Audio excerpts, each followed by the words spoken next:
This was supposed to be a super fun celebratory video because we're in the new studio. We're quasi getting set up, even though my lighting is still garbage. The lighting is like a $2 porno movie, but the Vikings got in the way. And the Vikings did not play good enough to win on Sunday. They completely crapped the bed in the first half. The offensive line was a mess. 17,000 penalties, just getting shot in the foot over and over and over again, and still somehow limping forward. And then the Bengals going to Bengal. They just tried to hand the Vikings the games back again, and then absolutely robbed. Absolutely robbed by the refs late. Dalvin's ass was down. The Vikings were in field goal range after that Jefferson crosser, but this one stings. It does. And what's most frustrating, all right, so loser number one right away. Let's get this out of the way. The refs. So they only ruled Dalvin's fumble was a fumble because the Bengals came up with the ball. They're like, oh, we got the ball. They didn't make a ruling. They didn't make the ruling on the field. It took them 5-10 seconds. Like, I guess Cincinnati's got it, right? And then watching the replay, you had all the angles. Oh, there wasn't enough video evidence to overturn it. Oh, you mean the shot of him with his ass on the ground? His ass was getting low, like this is Yin Yang Twins or Little John back in 2006, huh? With his ass on the ground, holding on the football. Oh, it's not enough. It's not enough. I actually think that the refs, they weren't used to being in stadiums with crowds. They didn't want to get booed. So, yeah, like we mentioned, the Vikings played like ass the entire game. You somehow back your way back, get back into the game, and then all of a sudden it just gets ripped from you. It still hurts.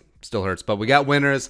We got a lot of losers. The dirty man is back. Let's go. Winner number one, Greg Joseph. Yeah, G-Reg, third leg Greg, knocking it in from 53 at the gun twice, by the way. Twice, but just those onions, and I'm sure he would have hit the game winner as well if they would have correctly ruled Dalvin Cook down, but I don't know. Like, there's a lot of question marks about kicking coming in, but the fact that Joseph did that on the road, I love it, man. And also, that was his first field goal. He only kicked extra points before. Winner number two, I'm still going to say it, Dalvin Cook. Yes. I do not blame Dalvin, and 100% do not blame Dalvin on this. Like, the wrong call was made, and Dalvin was the only thing working on offense in the first half.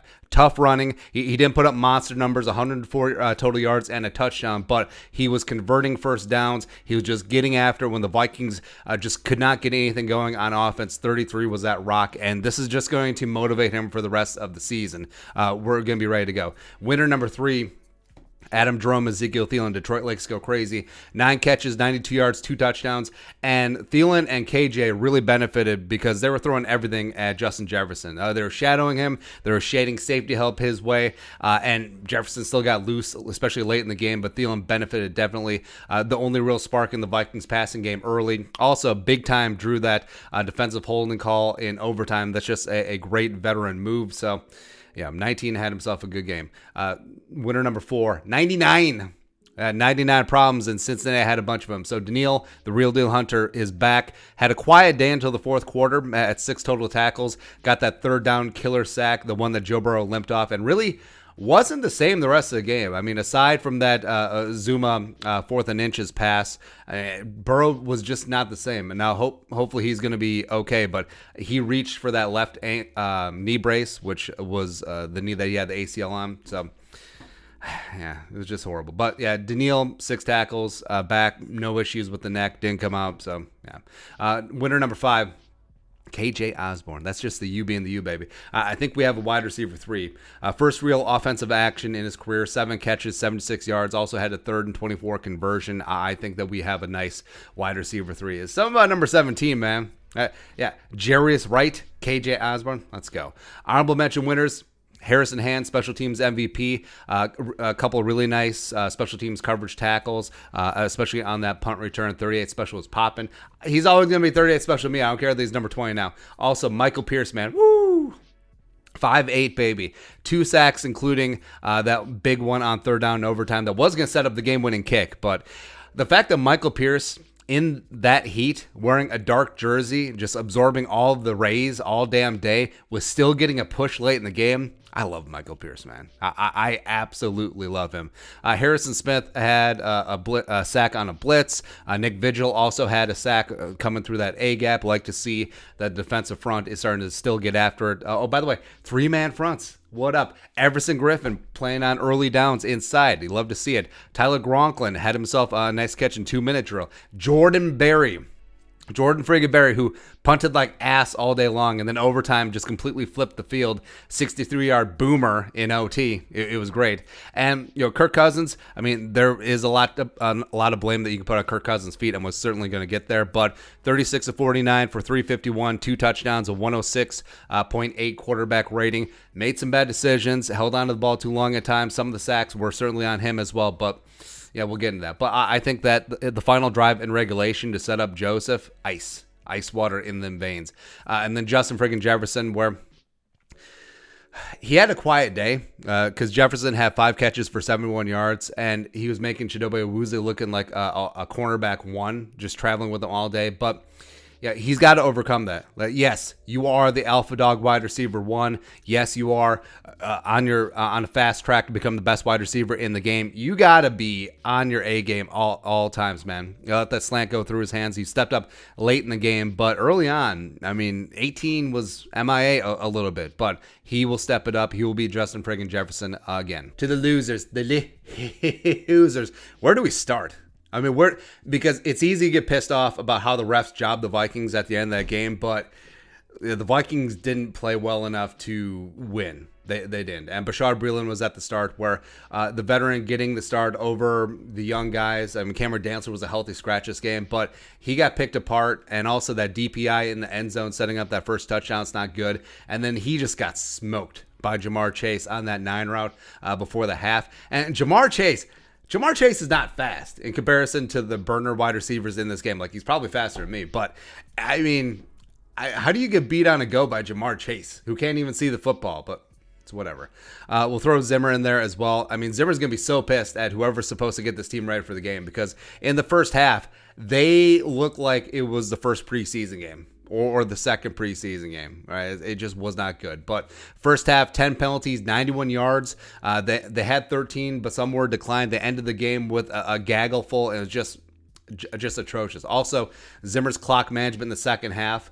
And now, losing the challenge from at the 1 where Jefferson maybe got in, maybe he didn't. And I know, hey, you could fumble, or you could not score. Dalvin could get stuffed 4 times, but I will take that time out over the chance of, worst case scenario, it's first and goal, and they got 4 downs with Dalvin Cook from the 1. I'll be okay with that. I will be. Offensive line. So the Vikings actually had offensive line bingo, because every single O lineman had a penalty. It was great. Like 3 of them gave up sacks. Rashad Hill, multiple holding penalties, had false start, illegal formation. He wasn't on a line of scrimmage because Trey Hendrickson was already in his head, and we need Darisaw back. We need him fast. We need him now. Also, Garrett Bradbury was simply getting overpowered on the interior. Him and Ezra both had tough days. Ole had a tough day as well, but it was more over-aggressive penalty. Very aggressive, where Bell was cranking on Dalvin's ankle, and Ole saw that, and then he speared him on the ground, which I will accept Ole getting penalties for standing up for teammates. It was a dumb penalty for sure, but I like the attitude. I like where he's coming from. But, I mean, Garrett Bradbury, I've been a big-time apologist for the Grim Reacher. I believe in his talent. I don't think it's going to happen anymore. I think Wyatt Davis is going to be your center of the future. There's just too many times where he gets beat straight up by defensive interior guys. And, I mean, DJ Reader, I mean, he's not a slouch, but also he's not cream of the crop either. And if you can't handle DJ Reader one-on-one, I don't know.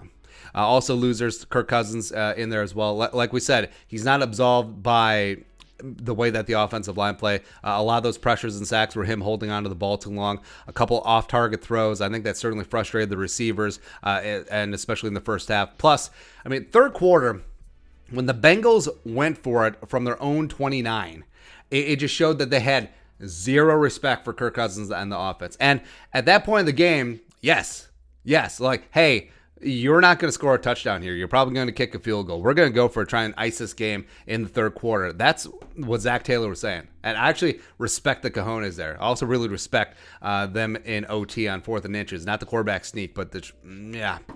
Speaking of which, so the other play caller, Clint Kubiak, where we were thinking, okay, training camp, vanilla. Preseason, certainly vanilla. Don't want to tip your hand. But hey, now Clint Kubiak is going to unleash his super sophisticated Wunderkind offense. But okay. Now, I get that you're sort of painted in a corner when you have so many damn 3rd and forevers, 3rd and 26, 3rd and 25 because of all the penalties stacking up. But you didn't see it. Like, lack of rhythm, lack of continuity. And yes, penalties are a big part of that. But also going back to the predictability. Like, it's 2nd and forever and you run. 1st and 20 in the second half, and you run. Nah, I mean, yes. Ooh, you had that reverse throw option from Jefferson.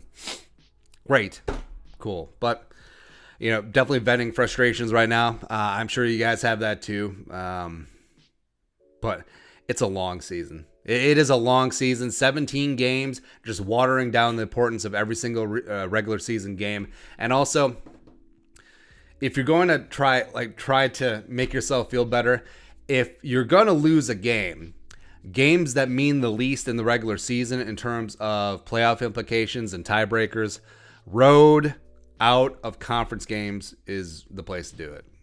So, like we said, the Vikings did not show up in the first half. They had zero reason why they should be in that game late, except for the Bengals going to Bengal, and then they got screwed at the end. But like I always say, you got to play better than the refs ref, and the Vikings simply did not throughout the game. So, on to the next one. Hey, Arizona. Oh, Arizona just whooped Tennessee's ass on the road, by the way. So, great. Awesome. But your thoughts on our thoughts, let us know in the comments section below. What are your thoughts on the Vikings and after this week 1 debacle? Also, let us know. Subscribe for daily Vikings takes. It's going to be a long season, baby. And also, if you want to support the work, put a little something in the Venmo. But until next time, Skull Production Value.